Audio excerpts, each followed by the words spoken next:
Hello' viewers, আপোনালোকে দেখি আছে জানি লোৱা। আজি আমি আলোচনা কৰিম চাইল্ড ডেভেলপমেণ্ট এণ্ড পেডাগজিৰ ওপৰত। ইয়াৰ আমি কেইটামান ইম্পৰ্টেণ্ট কুৱেশ্যন আলোচনা কৰিম, যিবোৰ 2021 টেট পৰীক্ষাত আহিব পাৰে। প্ৰথম প্ৰশ্নটো কি আছে যে সাইকোলজি ইংৰাজী শব্দটো কি ভাষাৰ পৰা উৎপত্তি হৈছে? ইয়াতে অপশ্যন দিয়া আছে এ গ্ৰীক, বি লেটিন, চি ফৰাচী আৰু ডি উৰ্দু।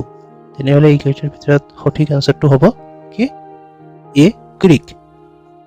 ঠিক আছে, তাৰপিছত ছেকেণ্ড নম্বৰ কুৱেশ্যনটো হ'ল গ্ৰীক শব্দ চাইকিৰ অৰ্থ হ'ল এ দিছে বিজ্ঞান, বি দিছে আচৰণ, চি দিছে সচেতনতা আৰু ডি দিছে আত্মা। ঠিক আছে, ইয়াতে শুদ্ধ আনচাৰটো হ'ব কি বি নম্বৰ কি আচৰণ। তেনেহ'লে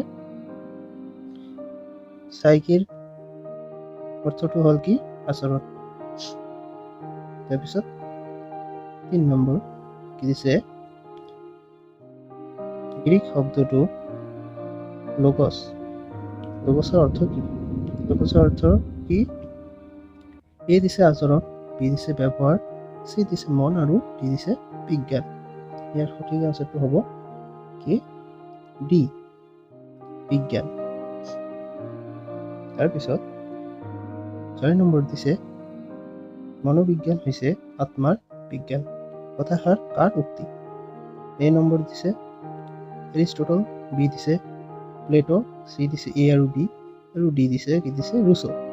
তেনেহ'লে ইয়াৰ সঠিক আনচাৰটো হ'ব কি চি এ আৰু বি, মানে এৰিষ্টটল আৰু কি প্লেটো। প্লেটোৱে এই কথাষাৰ কি দিছে উক্তি দিছে। তাৰপিছত 5 নম্বৰটো কি দিছে মনোবিজ্ঞান কিহৰ বিজ্ঞান বোলা হয়? মনোবিজ্ঞান কিহৰ বিজ্ঞান বোলা হয়? এ দিছে মনৰ, বি দিছে আত্মাৰ, চি দিছে আচৰণৰ আৰু ডি দিছে সচেতনতাৰ। তেনেহ'লে ইয়াৰ সঠিক আনচাৰটো কি হ'ব চি কি আচৰণ। 6 নম্বৰটো কি দিছে মনোবিজ্ঞানক আচৰণৰ প্ৰত্যক্ষ আৰু ইতিবাচক অধ্যয়নৰ কি বিজ্ঞান স্বৰূপে বৰ্ণনা কৰে। কোনে কৰে? এ দিছে জন পি ৱাটছন, বি দিছে উডৱৰ্থ, চি দিছে উইলিয়াম জেমছ, ডি দিছে কি কেণ্ট। তেনেহ'লে ইয়াৰ সঠিক আনচাৰটো হ'ব এ জন বি ৱাটছন। তেনেহ'লে নেক্সট কি কুৱেশ্যন দিয়া আছে 7 নম্বৰ কি দিছে মনোবিজ্ঞানত আচৰণৰ ব্যাখ্যা প্ৰদানত মনৰ সংজ্ঞা আৰু অনুভূতিক দিশবোৰৰ ওপৰত কোনে গুৰুত্ব প্ৰদান কৰে? এ দিছে কি দিছে উইলিয়াম মেকডুৱেল, ডি দিছে ডিছকৰ্টিছ আৰু চি দিছে ইভৰ্থ আৰু ডি দিছে ৰুছো। ইয়াৰ সঠিক আনচাৰটো হ'ব এ উইলিয়াম মেকডুৱেল। ঠিক আছে, তাৰপিছত 8 নম্বৰটো হৈছে প্ৰথমে মনোবিজ্ঞানে ইয়াৰ আত্মাক হেৰুৱালে, পিছত মনক হেৰুৱালে, ইয়াৰ পিছত সচেতনক হেৰুৱালে, তথাপিও কি ইয়াৰ এক প্ৰকাৰৰ বাৰ্তা আছে। কাৰ উক্তি এইটো? এ ৰুছো দিছে, বি দিছে কি ফেৱৰ্ট, চি দিছে উডৱৰ্থ, ডি দিছে ৱাটছন। তেনেহ'লে ইয়াৰ সঠিক আনচাৰটো হ'ব কি চি উডৱৰ্থ। 9 নম্বৰটো কি দিছে সজীৱ প্ৰাণীয়ে বহিঃজগতৰ লগত সম্বন্ধ স্থাপন কৰোঁতে প্ৰদৰ্শন কৰা আচৰণ বিজ্ঞানসন্মত অধ্যয়নেই হৈছে মনোবিজ্ঞান। সংখ্যাটি আগবঢ়াইছে, কোনে আগবঢ়াইছে?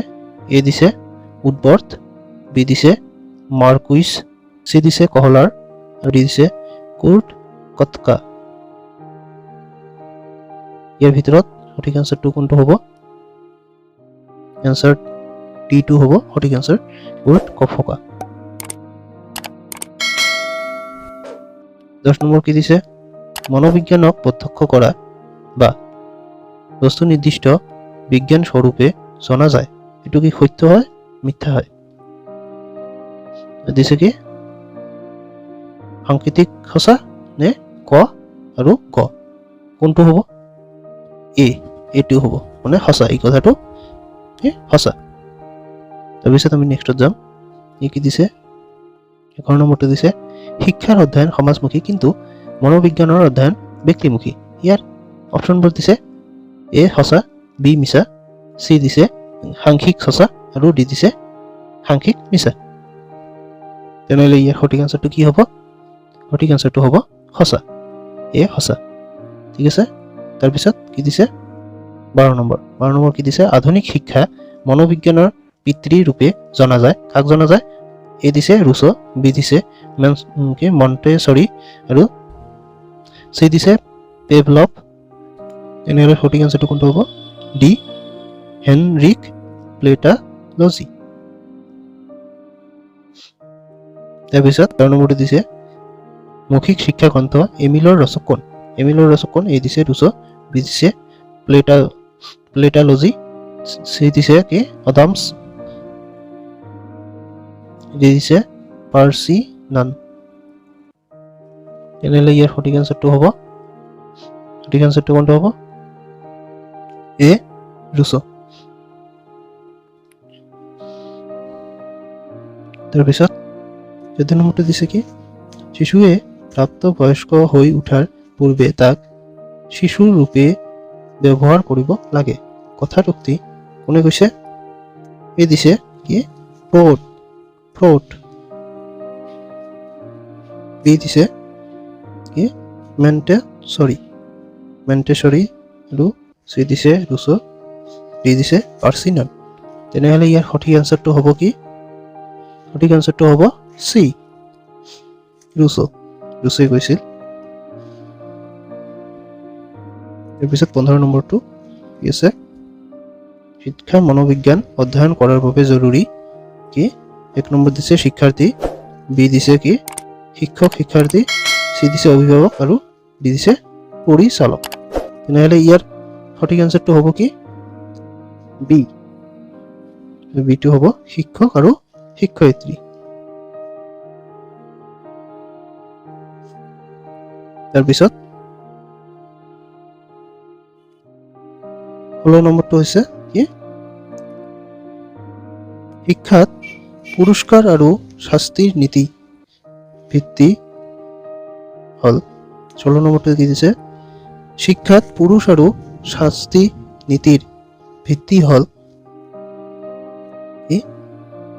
এ দিছে প্ৰস্তুতিৰ নীতি বি দিছে ফলাফলৰ নীতি সি দিছে অনুশীলনৰ নীতি আৰু ডি দিছে কি ব্যৱহাৰৰ নীতি তেনেহ'লে ইয়াৰ সঠিক আনসাৰটো হ'ব কি আনসাৰ বি ফলাফলৰ নীতি ঠিক আছে তে আমি নেক্সটত যাম 17 নম্বৰটো দিছে কি মনোবিজ্ঞানে শিক্ষকক দলৰ কোনটো কাৰ্যত সহায় নকৰে এ দিছে কি সময়সূচী প্ৰণয়ন কৰা বি দিছে অনুশাসনৰ প্ৰয়োগ সি দিছে বিদ্যালয়ৰ পৰিচালনা আৰু ডি দিছে বিদ্যালয়ৰ হিচাপ নিকাশ ঠিক আছে ইয়াৰ সঠিক আনসাৰটো কি হ'ব ডিটো হ'ব সঠিক আনসাৰ বিদ্যালয়ৰ হিচাপ নিকাশ ঠিক আছে 18 নম্বৰটো কি দিছে মোক এটি শিশু দিয়ক আপুনি যেনেকুৱা বিচাৰে তেনেকুৱা ঘড়ী দিম উক্তিটো কোনে কৈছে এ দিছে পৰিৱেশবাদক সমৰ্থক বি দিছে বংশগতিৰ সমৰ্থক সি দিছে ওপৰৰ দুয়োটাই আৰু ডি দিছে এটাও নহয় তেনেহ'লে ইয়াৰ সঠিক আনসাৰটো কি হ'ব সঠিক আনসাৰটো হ'ব এ পৰিৱেশবাদক সমৰ্থক 19 নম্বৰটো কি দিছে বংশগতিক বাদ দি প্ৰত্যেক বস্তুৱে পৰিৱেশৰ অন্তৰ্গত কোনে কৈছে কথাটো এ দিছে বিনে বি দিছে এডলাৰ্ট সি দিছে ইনাচৰ্টেছ ডি দিছে এটাও নহয় তেনেহ'লে ইয়াৰ সঠিক আনসাৰটো কি হ'ব ইয়াৰ সঠিক আনসাৰটো হ'ব এ বিনে এই কথাষাৰ কি কোনে কৈছিল বিনে কৈছিল তাৰপিছত লিষ্ট নম্বৰ 2 কোৱেশ্চনটো দিছে শ্ৰেণীকোঠাত শিক্ষণৰ বাবে কি প্ৰয়োজন? এ দিছে অভিজ্ঞ শিক্ষক, বি দিছে উপযুক্ত শৈক্ষিক পৰিৱেশ, দিছে শিক্ষাৰ্থীৰ আগ্ৰহ, আৰু ডি দিছে কি ওপৰৰ সকলোবোৰ। তেনেহ'লে ইয়াৰ সঠিক এনচাৰটো কোনটো হ'ব? ইয়াৰ সঠিক এনচাৰটো হ'ব ডি, ওপৰৰ সকলোবিলাক। থেংক ইউ ভিউয়াৰ্ছ ভিডিঅ'টো চোৱাৰ বাবে, আৰু যদি ভিডিঅ'টো ভাল লাগি থাকে লাইক কৰি দিয়ক আৰু চেনেলটোক ছাবস্ক্ৰাইব কৰি দিয়ক।